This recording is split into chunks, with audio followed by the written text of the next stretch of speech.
Hello everyone, I hope आप सभी अच्छे होंगे। मैं स्टार्ट कर रही हूँ क्लास 4 का ईवीएस थर्ड चैप्टर का नाम है नंदू हाथी। तो इसमें हाथी का छोटा बच्चा रहता है, इसका नाम नंदू है। तो नंदू के बारे में इसमें स्टोरी है कि यह है नंदू। नंदू नींद से जागा और उसने अपनी आंखें खोली। कुछ देर के लिए उसे पता ही नहीं चला कि वह कहाँ है। उसे लगा कि वह स्लेटी भूरे पेड़ों के एक बड़े से जंगल में है। उसने अपनी आंखें घुमाई, फिर उसे कुछ जाना पहचाना सा लगा। ओह, ये तो अम्मा है। तो इसमें उसी छोटे नंदू की हाथी की कहानी है। तो मैं वो बताऊंगी जो सीटेट में पूछता है क्वेश्चन। क्या तुम जानते हो, एक बड़ा हाथी एक दिन में 100 किलोग्राम से ज़्यादा पत्ते और झाड़ियाँ खा लेता है। तो सेम ऐसे ही पूछेगा कि एक बड़ी हाथी जो होती है वो एक दिन में 100 किलोग्राम से ज़्यादा पत्ते और झाड़ियाँ खा लेता है। हाथी बहुत कम आराम करता है। यह एक दिन में केवल 2 से 4 घंटे ही सोता है। हाथी को पानी और कीचड़ से खेलना बहुत भाता है। इससे उसके शरीर को ठंडक मिलती है। वैसे इसके कान भी पंखे की तरह होते हैं। गर्मी लगने पे हाथी अपने कान हिलाकर हवा करता है। तो सेम ऐसे क्वेश्चन आएंगे कि 2 से 4 घंटे कौन सोता है। तो 2 से 4 घंटे हाथी सोते हैं सब। और ये 100 किलोग्राम से ज़्यादा पत्ते और झाड़ियाँ खा लेता है एक दिन में। हाथी को किस में खेलना पसंद है? तो पानी और कीचड़ में खेलना उसको पसंद है। फिर उसके जो कान होते हैं, जब उसको गर्मी लगती है तो वो अपने कान के जो पंखे होते हैं उसको हिला के वो क्या करती है, अपने आप को ठंडक मिलती है, उससे हिलाती है। तो ये है, गर्मी लगने पे हाथी अपने कान हिलाकर हवा करते हैं। नेक्स्ट देखते हैं इसमें और क्या है इम्पोर्टेंट। नंदू तो सिर्फ 3 महीने का है, लेकिन उसका वज़न 200 किलोग्राम है। तो ये भी लाइन इम्पोर्टेंट है कि नंदू जो 3 महीने का बच्चा होता है जो हाथी, तो उसका वेट कितना होता है? तो लगभग 200 किलोग्राम तक होता है, लेकिन उसका वज़न 200 किलोग्राम है। नेक्स्ट देखते हैं हाथी के बारे में, नंदू हाथी के बारे में और क्या इम्पोर्टेंट है कि तुमने पढ़ा कि नंदू हाथी अपने झुंड के साथ रहता है। हाथियों के झुंड में केवल हथिनियाँ और बच्चे ही रहते हैं। झुंड की सबसे बुजुर्ग हथिनी ही पूरे झुंड की नेता होती है। तो ये इम्पोर्टेंट है कि झुंड की जो नेता होती है वो कौन होता है? हाथी होता है कि हथिनी होती है? तो हाथी नहीं होता है, हथिनी होती है। हथिनी जो होती है वो झुंड की नेता होती है। एक झुंड में 10 से 12 हथिनियाँ और बच्चे होते हैं। तो ये भी लाइन इम्पोर्टेंट है कि एक झुंड में 10 से 12 हथिनियाँ और उसके बच्चे होते हैं। हाथी 14 से 15 साल तक ही इस झुंड में रहते हैं, फिर वे झुंड छोड़ देते हैं। तो 14 से 15 साल तक ही हाथी रहते हैं, फिर वो छोड़ देते हैं और अकेले रहते हैं। नंदू भी जब 14 से 15 साल का हो जाएगा तो वह अपना झुंड छोड़ देगा। तो नंदू के बारे में भी है कि नंदू भी जब 14 या 15 साल का जब हो जाएगा तो वो भी अपने झुंड को छोड़ देगा और सिर्फ हथिनियाँ और बच्चे का ही ग्रुप रहता है, झुंड रहता है। तो ये इम्पोर्टेंट है, ये भी लाइन। फिर और है कि हाथी की तरह ही और भी कुछ जानवर समूह में एक साथ रहते हैं। इन लोग का कितने का समूह रहता है हाथी का? तो 10 से 12 हथिनियाँ और बच्चों का समूह होता है। इसी प्रकार झुंड में रहने वाले जानवर मिलजुल कर सभी काम करते हैं, जैसे खाने की तलाश में घूमना, खेलना और नहाना। नेक्स्ट देखते हैं, हाथियों के झुंड का एक कोलाज बनाओ। इसमें कह रहा है कि हाथियों के जितने चित्र इकट्ठा कर सकते हो करो। फिर ये कुछ नहीं है इम्पोर्टेंट। नेक्स्ट देखते हैं इसमें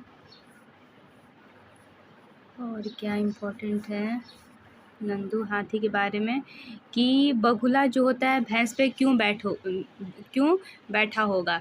तो ये एक सहजीवी संबंध होता है कि बगुला और भैंस के बीच में किसका संबंध पाया जाता है? तो सहजीवी का संबंध पाया जाता है, जिसकी वजह से बगुला ये भैंस पे बैठा रहता है। और देखते हैं इसमें क्या इम्पोर्टेंट है। जानवरों की सभा है इसमें तो कुछ इम्पोर्टेंट यहाँ नहीं है। इस हाथी के कितने पैर हैं? हाथी परेशानी आने पर एक दूसरे की मदद करते हैं।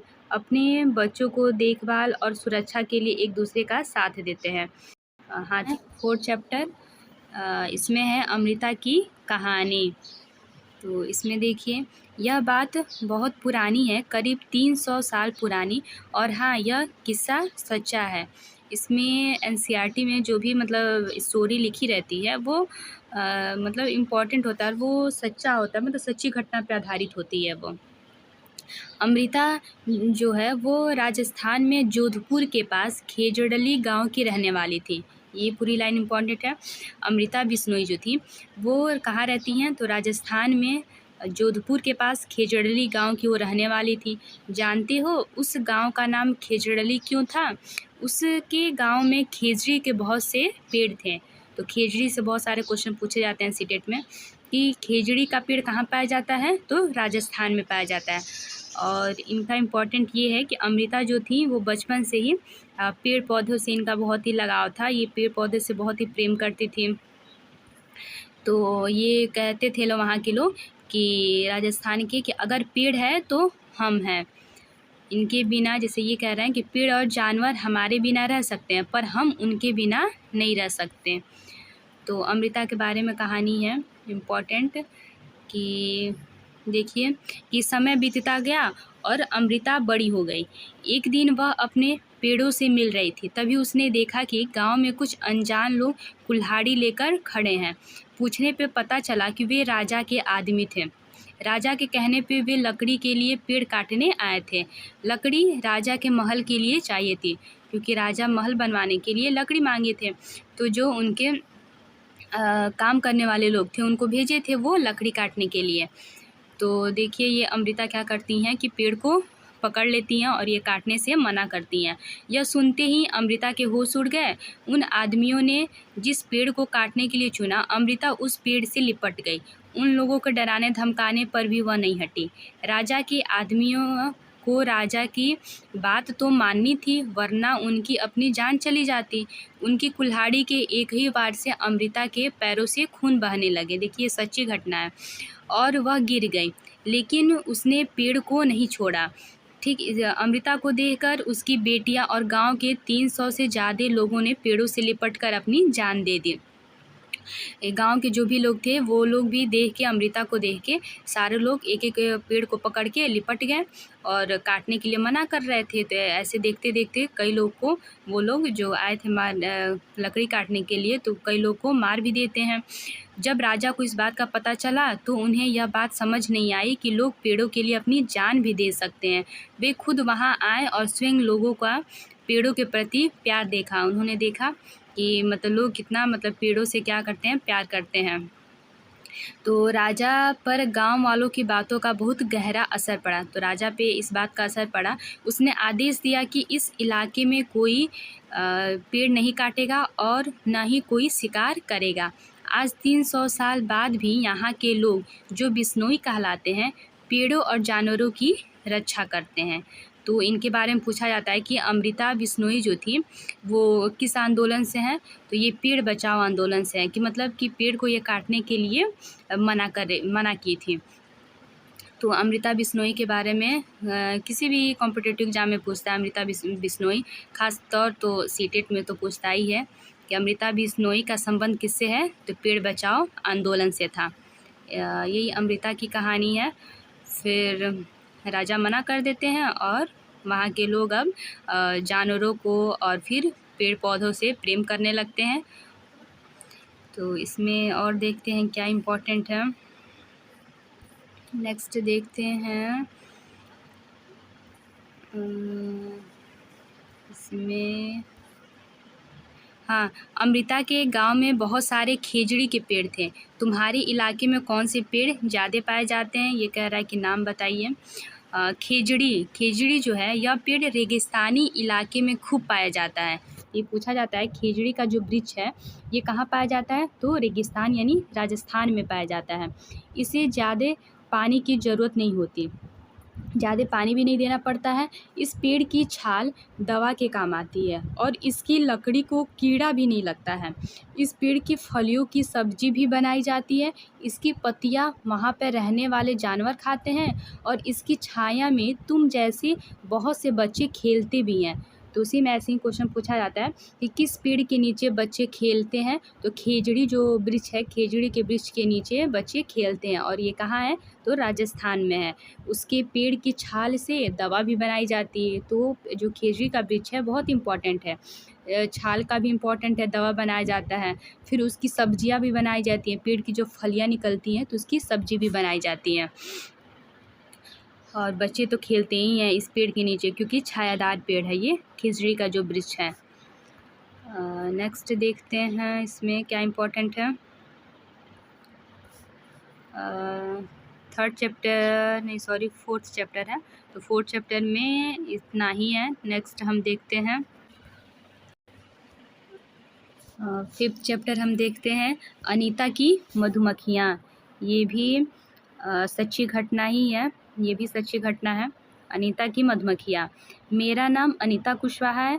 मैं मुजफ्फरपुर ज़िले की बोचाहा गांव में रहती हूँ जो बिहार में है। तो डायरेक्ट ऐसे भी क्वेश्चन आ जाता है कि अनीता जो कुशवाहा थी, ये अनीता कुशवाहा कहाँ की थी, तो मुजफ्फर ज़िले के बोचाहा गांव में ये रहती थी। मेरे घर में माँ, पिताजी और 2 छोटे भाई हैं। मैं कॉलेज में पढ़ती हूँ और स्कूल के बच्चों को पढ़ाती हूँ। मैं मधुमक्खी पालने का काम भी करती हूँ। ये रियल स्टोरी है इनकी, कि अनीता अपना पूरा स्टोरी बताती हैं कि मैं कैसे कैसे काम करती हूँ। यह एक सच्ची कहानी है। अनीता कुशवाहा एक चमकता सितारा, इनको गर्ल स्टार भी कहा जाता है।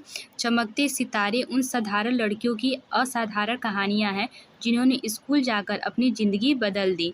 बच्चों से किताब के अंतिम पृष्ठ पर दिए गए भारत के नक्शे में ये कह रहा है कि बिहार को ढूंढिए। तो नेक्स्ट देखते हैं इसके बारे में। स्कूल जाना एक सपना।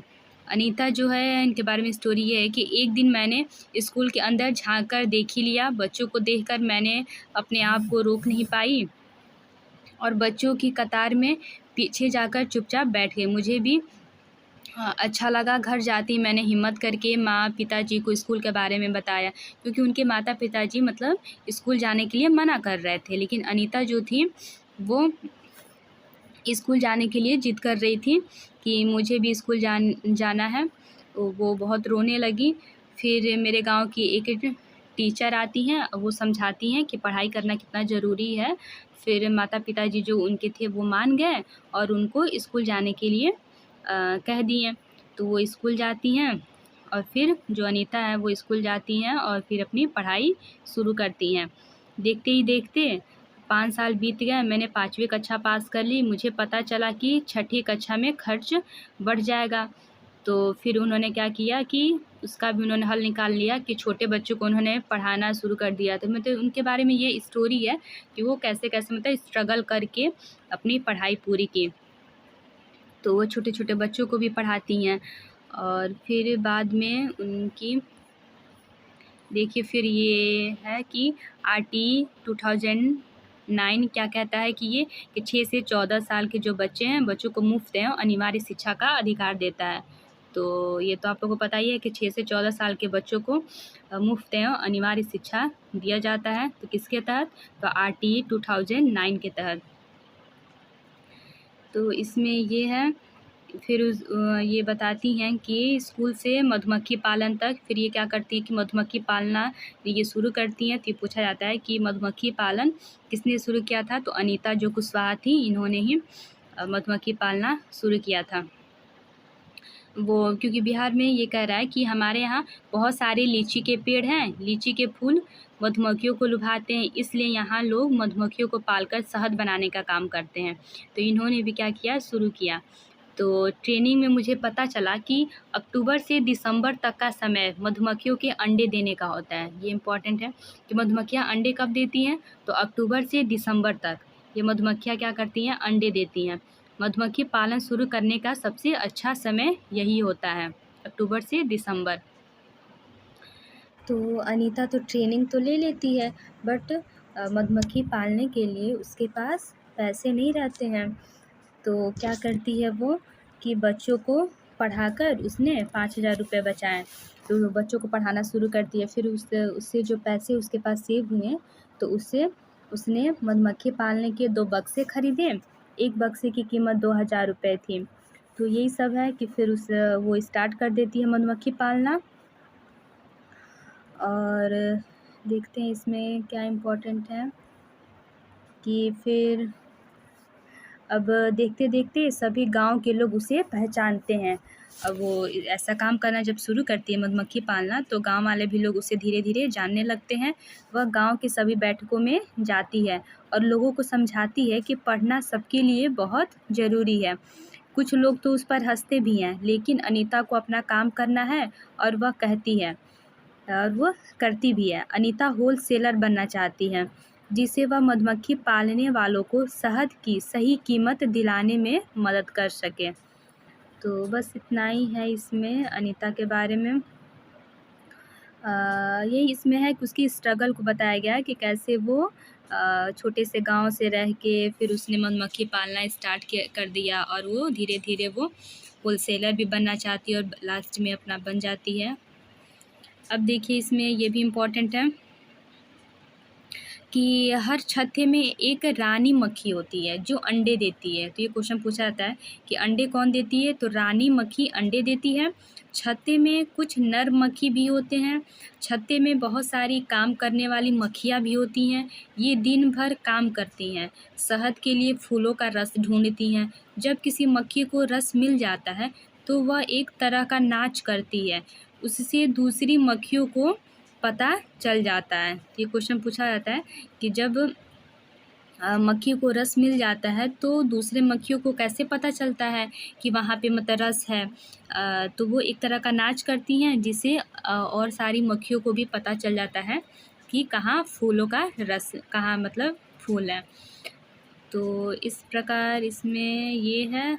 और देखते हैं इसमें मधुमक्खियों की तरह ही चींटियाँ भी मिलजुल कर रहती हैं। तो हम देखिए मधुमक्खी ग्रुप में रहती है, फिर चींटियाँ भी क्या करती हैं, मिलजुल के रहती हैं। सभी चींटियों का काम बटा होता है। रानी चींटी अंडे देती है, सिपाही चींटी बिल का ध्यान रखती है और काम करने वाली चींटियाँ भोजन ढूंढकर बिल तक लाती हैं। दीमक और ततैया भी इसी तरह समूह में रहते हैं। तो ये भी क्वेश्चन पूछा जाता है कि दीमक और ततैया किस तरह रहते हैं, तो इनका भी एक समूह होता है, दीमक और ततैया का भी, ये भी ग्रुप में रहते हैं। तो सिपाही चींटी का पूछा जाता है कि सिपाही चींटी का काम क्या होता है, तो वो सिपाही चींटी बिल का ध्यान रखती है। तो आप दे सकते हैं प्रीवियस ईयर का पेपर उठा के आप देखिएगा, तो उसमें ये सब क्वेश्चन मिलेंगे। इसमें 5th चैप्टर में बस इतना ही है। Thank you.